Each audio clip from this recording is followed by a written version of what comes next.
behalf of the On behalf of the Superior Court Judges Association Work-Life Balance Committee, which recently became a formal standing committee of our association, we welcome you to this hopefully fun and exciting conversation, Different Chambers, What Judges Can Learn from a Classical Musician.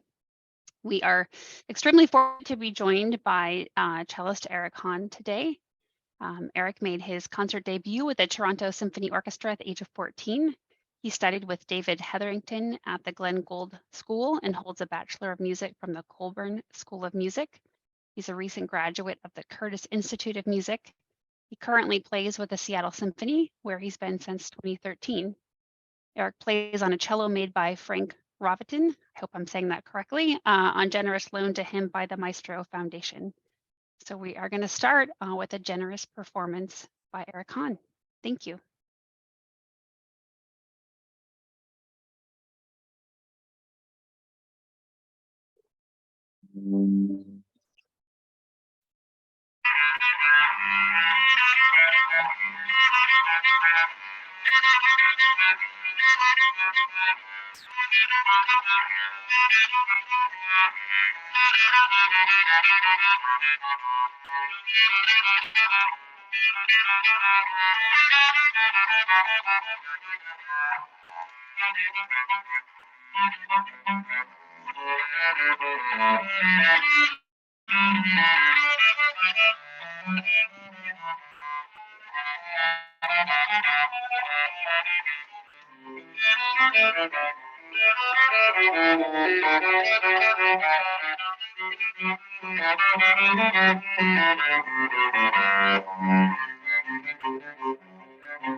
I'm sorry, Eric, that you can't see all of us in the same room appreciating that, but thank you. That was amazing. Can you share with us what that piece is and why you chose it?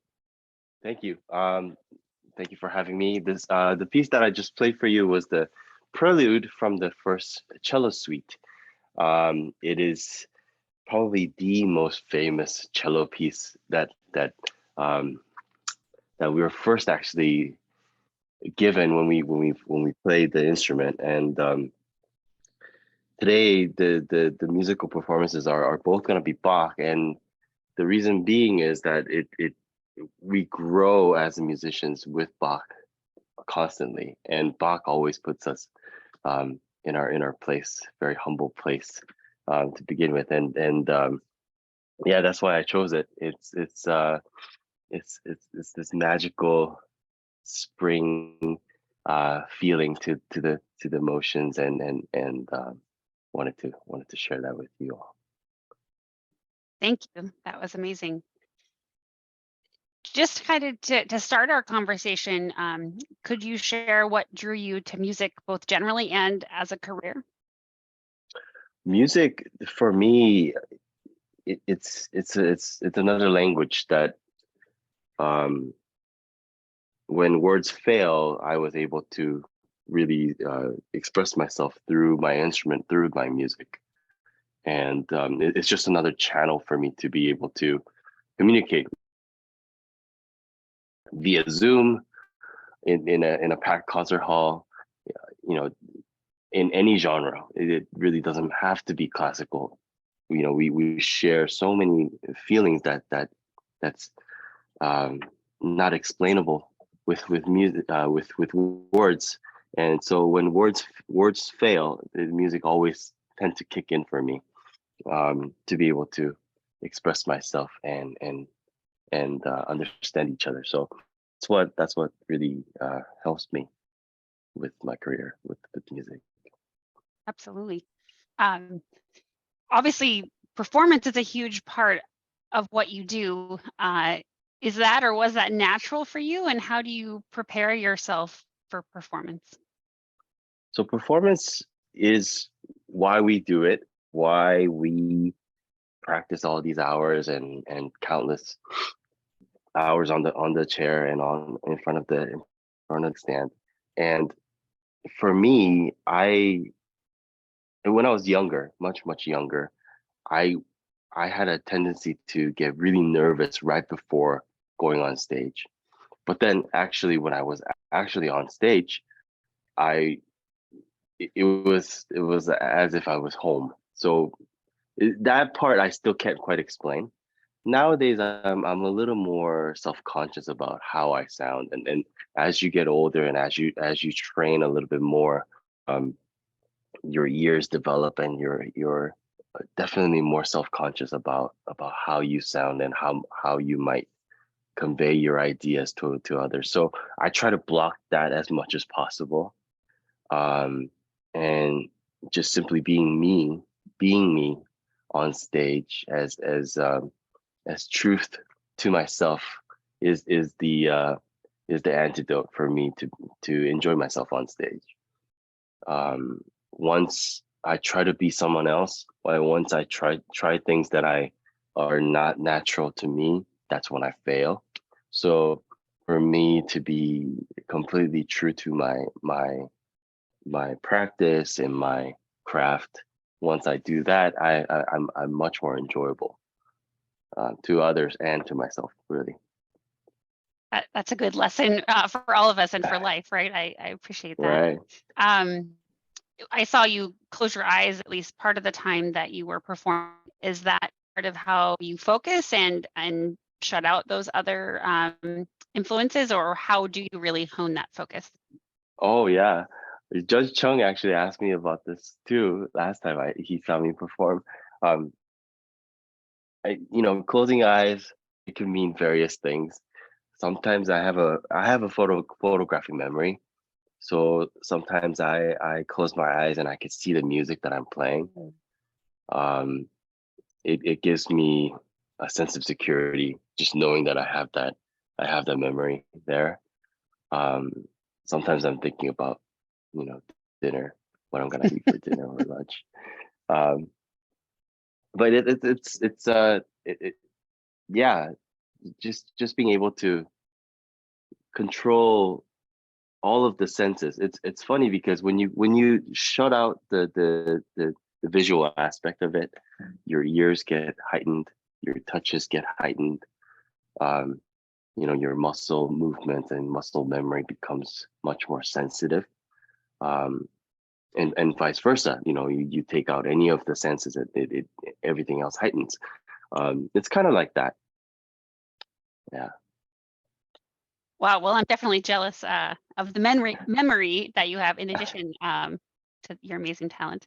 Uh, After you've done a performance, is there a period of letdown, and how do you sort of restore or regenerate after that performance? The hangover period, as we call it for us, is quite long for me. I think it's because the process I'm very devoted. You know, when I have a big concert coming up, I devote myself very, very much prior to the concert date in trying to really learn and figure out the craft and what the composer's been asking.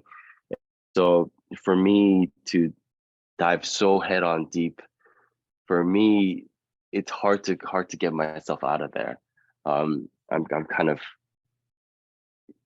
I jumped right into the world of that music, and until the next project comes along, it's really hard for me to kind of let go of that performance, at least in not just the negative things that I missed or what I could have done better, but it's more to do with like I relive that moment constantly, listening to recordings of myself or listening to or even taking my concert clothes to dry cleaning. I just kind of relive that moment, and it's all personal and everybody's different. But for me, I think I get sentimental about it because I'm so devoted in that moment.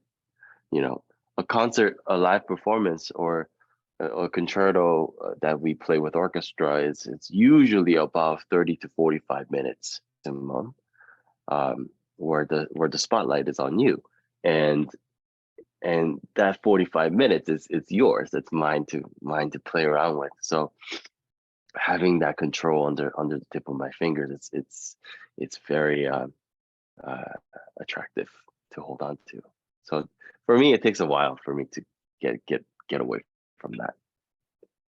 I assume there's a physical component of that, of just having to also kind of restore whatever process you use. I mean, I think for judges after a huge hearing or something particularly emotional, there is that exhaustion and kind of let down. Do you have a routine that you go through to restore afterwards? Oh, right. I mean, everything that we do is physical. I mean, cellists, judges, anybody, you know, that devotes their mental game and power into a single craft is, you know, it's a physical thing. As comical as it is, I think of myself as an athlete, you know, being trained to play these things. And so, you know, physique is definitely is one of the most important things that we as a musician have to obtain constantly. You know, we have to always be on the healthier side of things, and being able to endure the physical stress is quite important. So for me, after a big performance, I just rest for about 2 days straight, just not really doing much, but just getting the body to just go back to its normal state, and then just feel where hurts, you know, where the sores are, and just do a lot of stretches, and yeah, that's pretty much it. You mentioned earlier, you know, a reference to something you might perceive as being negative in a performance. How do you process that and let go of what you might perceive to have been negative or less than you wanted from a performance?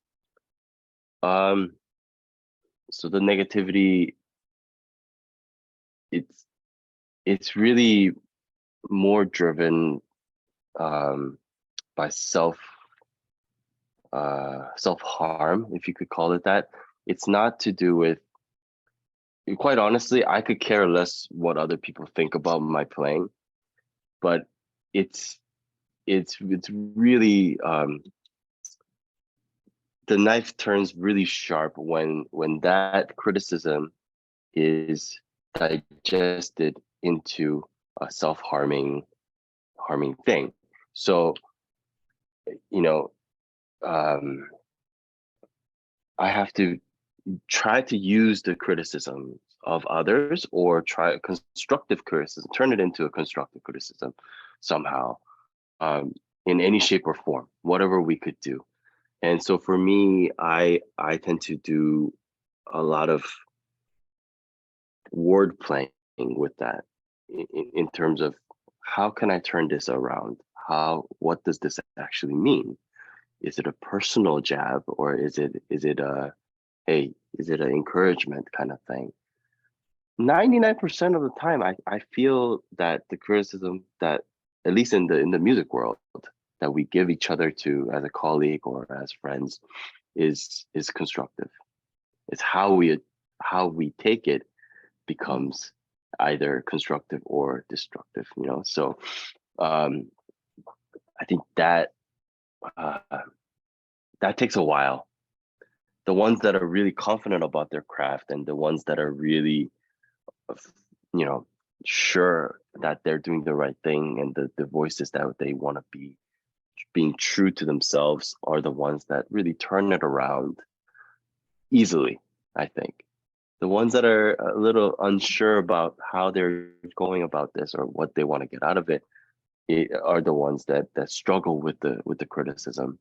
You know, the jabs feel like much bigger punches. So um, that's how I do it.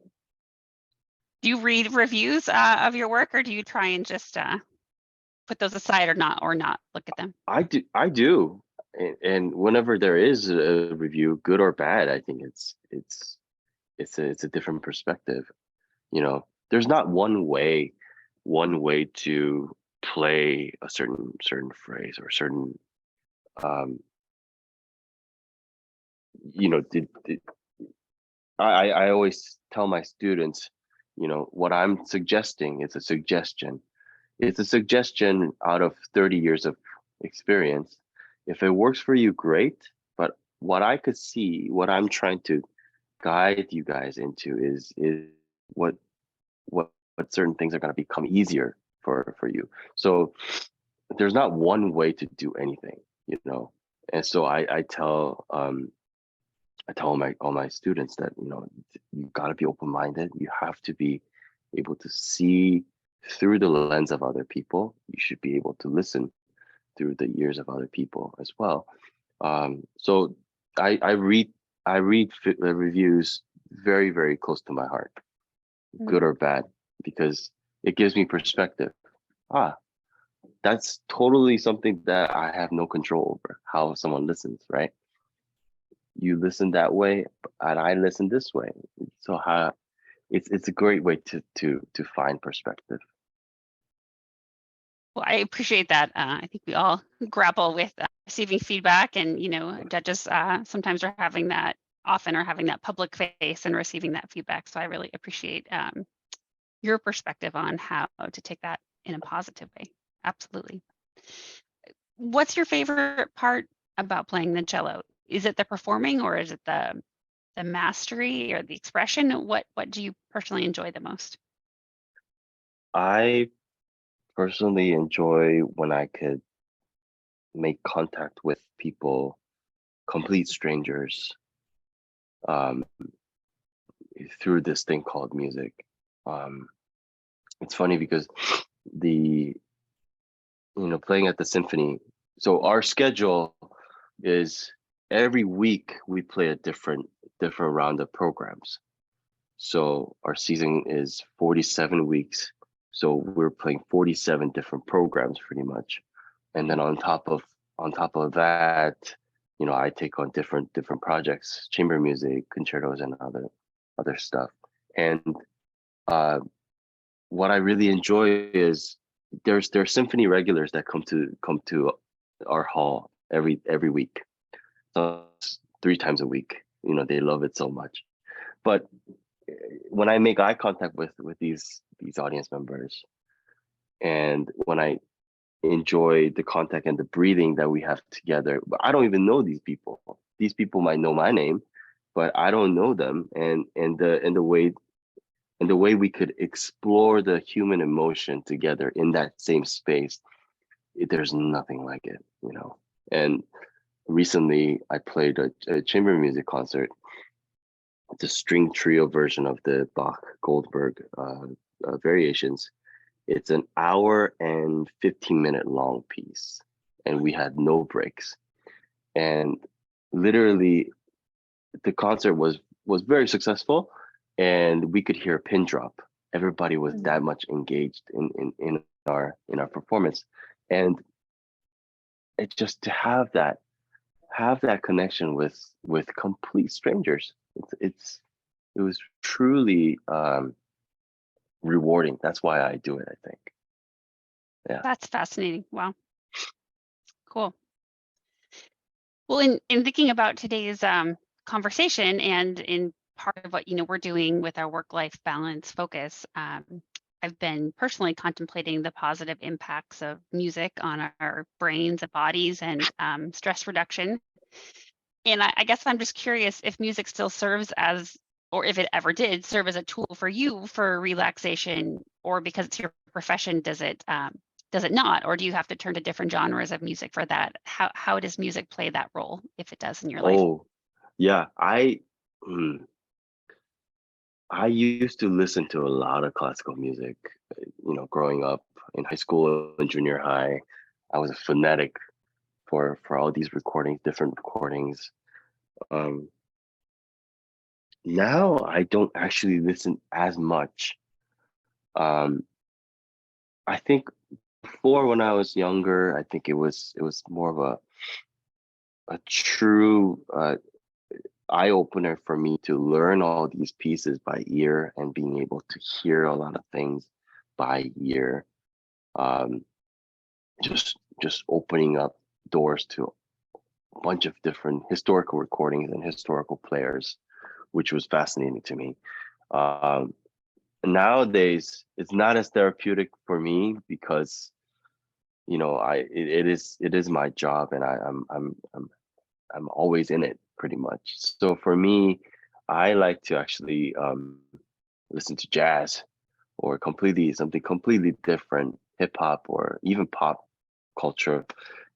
Something to just kind of turn off my senses is actually more therapeutic than uh, to listen to classical. But when I do listen to classical, it's hilarious because now I know so much more deep where which pieces go where.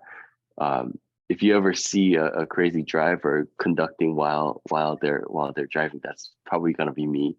Um, uh, now that I know, the details, I could really pinpoint those things out now, which is fun for me too. But it's not therapeutic. No. I can only imagine. I'm sure that Yeah. most judges or lawyers will tell you they don't want to watch legal shows on TV. Not that that's Right. a clear analogy, but I can only imagine that that's not necessarily relaxing for you. Well, I would love actually to open it up to see if others have any questions. This is such a cool opportunity to talk with you on this personal level. Allison, have you had any comments from anyone, or are there any questions from our observers? I don't see any yet, but folks are available to drop in the chat or the question and answers box if they do have any questions or comments.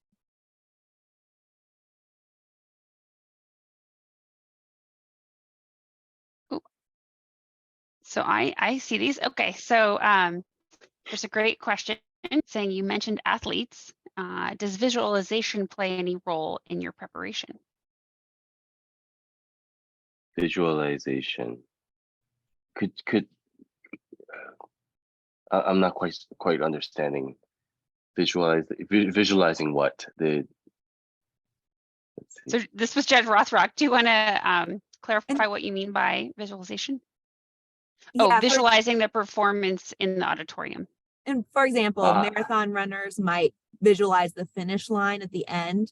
Do you visualize perhaps the performance you're going to have, or maybe the folks you might see in the audience?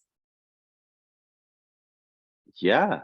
I always like to seek out everybody who's hiding or whoever's not hiding. The first thing that I do when I walk on stage is, do I know somebody in the audience? And I point them out and I go, I see you. Thanks for coming. I see you. Visualizing prior to that, I wouldn't say so much, but it's pretty incredible going to a concert hall, because we rehearse in an empty concert hall, regardless of where you play. And then the hall gets filled with with thousands of people in or hundreds of people coming in, and the hall dynamic changes quite a bit. The acoustics change quite a bit with our bodies absorbing all this sound, and so that's something that I think of all the time. Maybe that's part of the visualization, is that I think about people coming in and absorbing the sound that we perform, we produce. So yes, that's how I visualize it. Yes. Someone asked about the dog in the picture behind you. Is that your dog, or what kind of dog is that? Yes, that's my my mom's dog, actually. Mm. She drew that picture. Yes. Oh, cool. Anyone else have questions?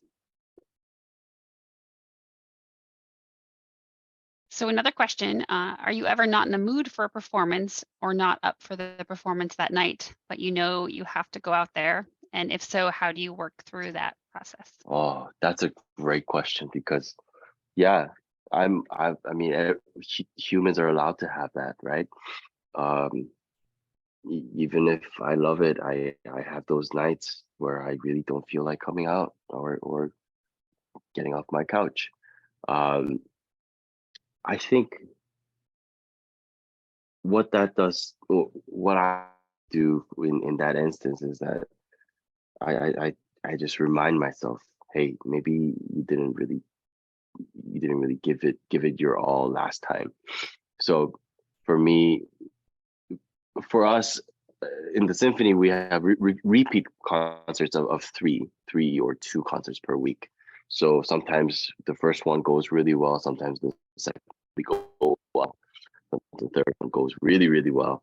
So a part of motivation is that, hey, maybe I want to try something a little bit different. Maybe I want to try a little bit different type of breath, or different type of sound. Who am I going to connect with in the orchestra? Just trying to find the varieties of interest, so that it doesn't get stale. And complacent and being stale is a real thing, because this is a repetition, and a lot of things that we do in life are a repetition of the same thing. So just trying to find the new interest, or try to find a different interest to the way to make it more interesting, more appealing to the individual is what I would do in those instances. Absolutely.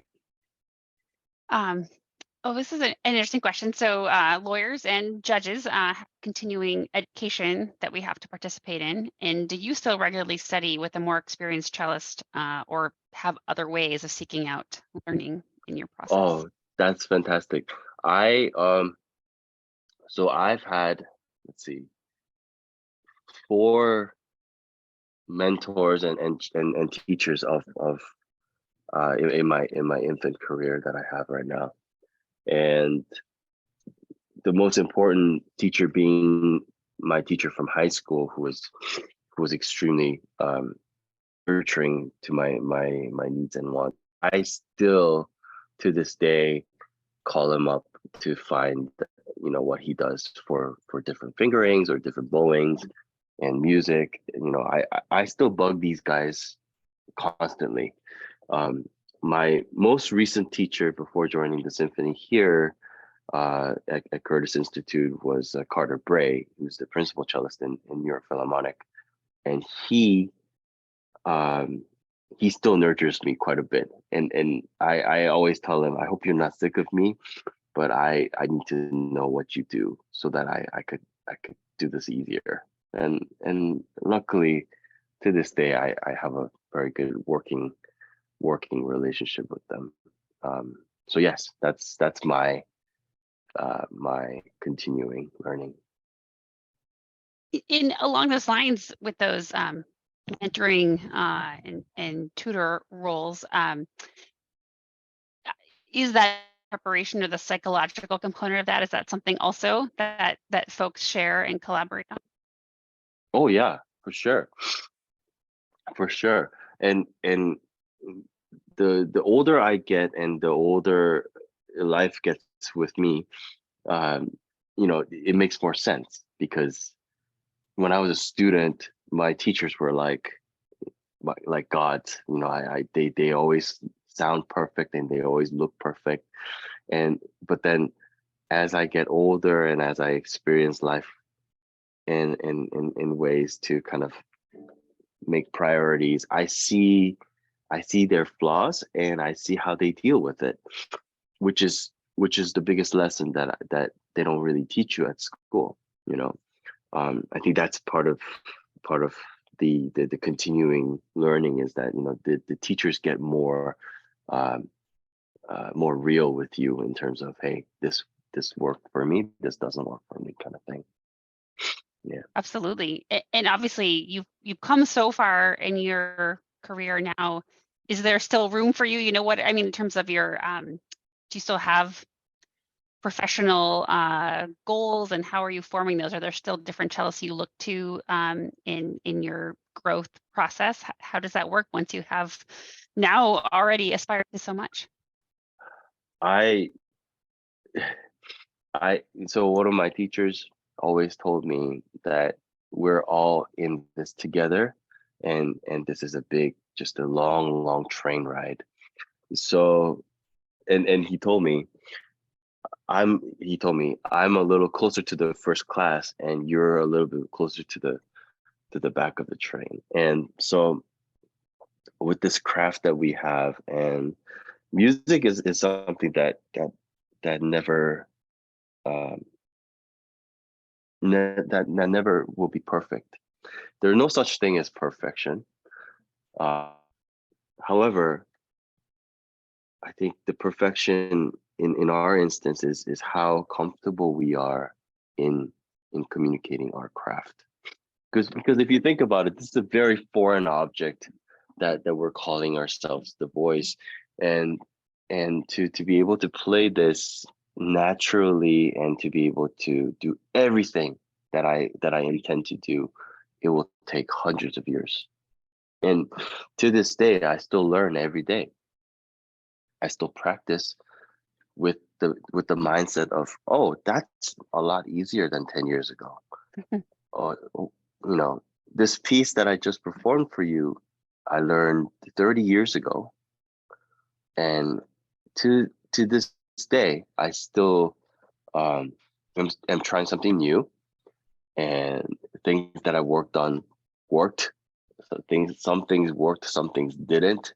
Um, so it's a process, and our the perfect example is Pablo Casals, the most famous cellist,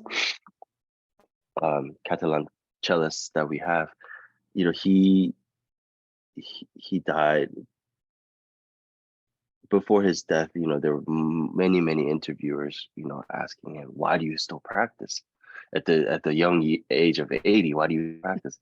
Because his answer was, because I still get better. So I take that to heart quite a bit.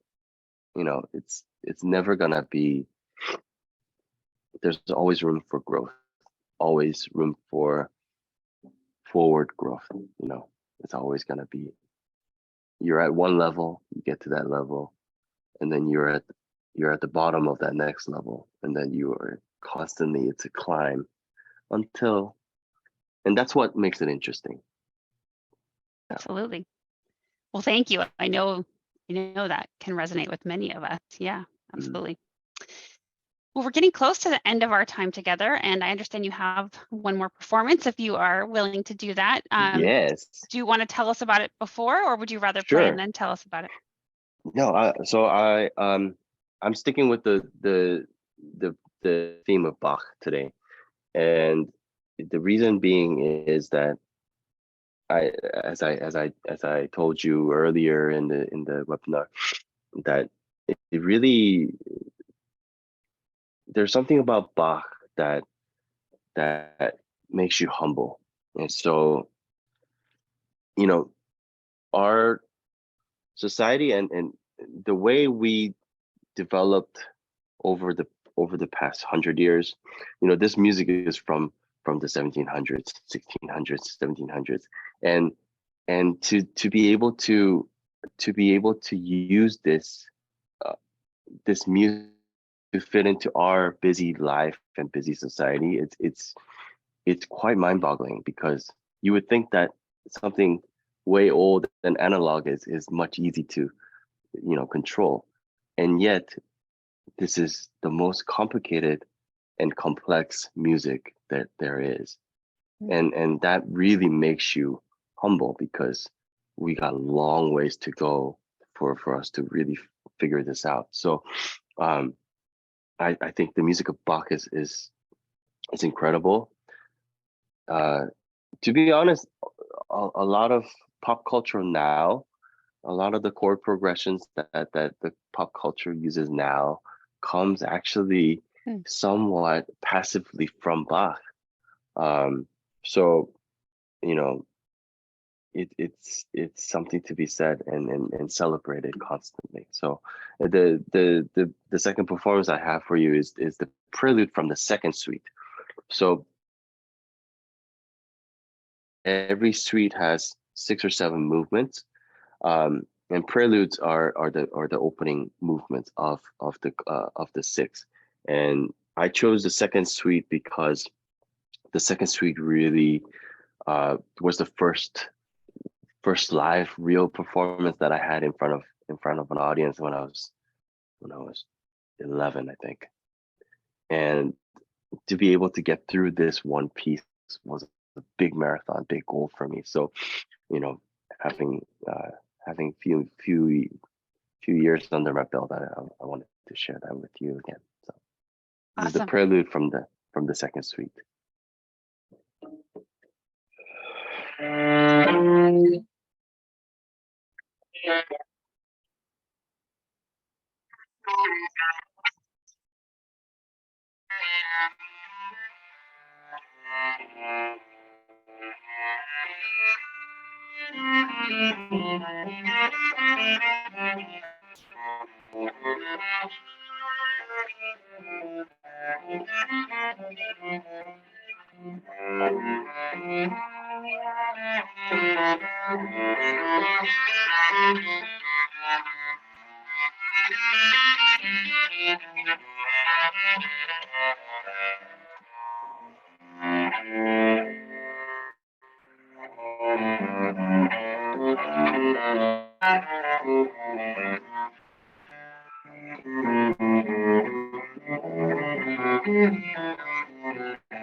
Wow, thank you so much.